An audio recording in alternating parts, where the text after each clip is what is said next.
Moi, un jour, j'ai vu une meuf poser un trépied dans ma salle. Il y a un gars qui est arrivé et lui a dit si tu veux tourner un film, c'est pas ici. Moi, j'ai tout vécu à la salle. En fait, en gros, elle était sur le rack de... Donc, elle était sur la Smith Machine. Et elle était en train de faire des squats sumo. Et elle avait posé un trépied. En fait, elle avait le trépied derrière elle et elle descendait de telle manière à ce qu'on voyait que ses fesses. Enfin, on voyait l'arrière de son corps. Et en gros, juste à gauche, il y a un gars qu'on voyait de dos. Il était sur un banc, un bench. On le voyait de dos. Mais on voyait, de ce que j'ai compris après, son reflet, son visage dans le miroir en face, tu vois. Et en gros, il a pas trop kiffé d'être sur la vidéo de la meuf. Sauf que bon, après, on sait pas trop ce qu'elle en fait de sa vidéo, mais bon, enfin, pour le même prix, elle aurait coupé parce que c'est ce qu'elle a dit après. Et en gros, bah, le mec, au bout d'un moment, au bout de 10 minutes, il est arrivé et lui a dit ouais, si tu veux pas, si tu veux filmer, enfin, si tu veux faire un film, c'est pas ici, quoi. Mais bon, il y avait d'autres manières de le dire, quoi. T'étais pas obligé. En plus, la meuf, elle lui a dit, mais moi, je suis en train de me filmer moi et tout, je vous filme pas, en quoi ça vous dérange? Il dit ouais, moi, je veux pas être sur ta vidéo, blablabla. Elle dit mais regarde, alors elle lui montre le truc, il dit ouais, mais là, on me voit. Elle lui dit mais je vais couper, il lui dit non, tu supprimes, enfin bon, bref.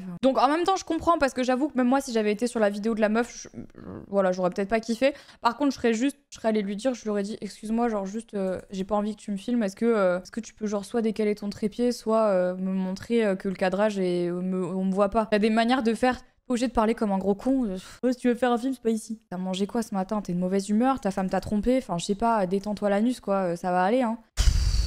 Faut le dire gentiment, ça va rien. Non, mais c'est vrai. Enfin, ça va rien changer, en fait. Au pire, la meuf, elle aurait juste compris et elle aurait dit oui sans problème. Moi, enfin, je vais te dire un truc. Moi, franchement, tu me dis un truc méchamment, tu me demandes un truc méchamment, je vais jamais le faire. Je suis une grosse conne. Par contre, tu me le demandes gentiment, il y a pas de problème. M'en fous. Tout ça pour vous dire que vraiment, la salle de sport, c'est le zoo. Le zoo, c'est le zoo.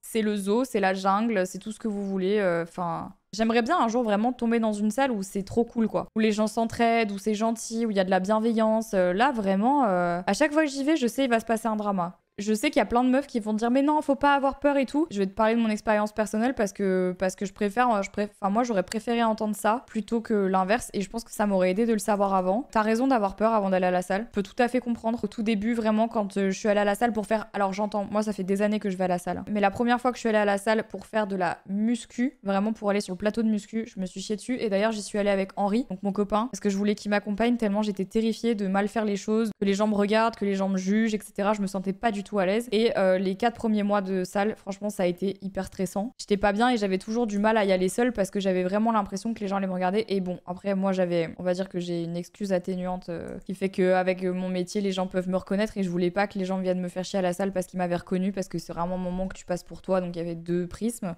Jusqu'au moment où en fait, j'ai juste décidé que en fait, j'allais continuer à y aller et que ça servait à rien de me morfondre parce qu'en plus, ce que je faisais, je le faisais bien. Et puis à force de voir qu'en fait, à part 2-3 regards de temps en temps, c'était bien, ça allait, il y avait pas de problème. J'ai juste lâché l'affaire et j'ai continué à y aller, je me suis fait violence. Et le fait de m'être fait violence, ça m'a vachement aidé parce que je me suis pas laissé le choix. Et en fait, maintenant, j'ai plus du tout peur d'aller à la salle de sport. C'est juste que voilà, il y a des fois où quand je sais que je peux être plus vulnérable, par exemple, ça peut arriver aussi des fois quand tu te sens pas très bien dans ton corps et tout, en fait, j'y vais saper, mais en mode je me planque et laissez-moi tranquille. Genre, par exemple, je sais qu'il y a des jours où franchement, quand j'ai pas envie ou que j'ai pas confiance en moi, que je suis fatiguée ou quoi, en fait, j'y vais en gros jog dégueulasse, gros jogos, t'as vu, mais vraiment chum. Et je suis en mode, mais vraiment cassez-vous, quoi. Et là, du coup, je m'en fous, les gens peuvent regarder. Et de toute façon, je suis de mauvaise humeur, donc c'est réglé. Moi, je trouve ça cool aussi, les meufs qui se piment pour aller à la salle, ça te donne confiance en toi. Et des fois, pour aller sur le plateau, autant vous dire qu'il en faut de la confiance, parce que quand tu vois les gros débiles qu'il y a, t'as besoin d'avoir un petit peu d'ego, parce que sinon,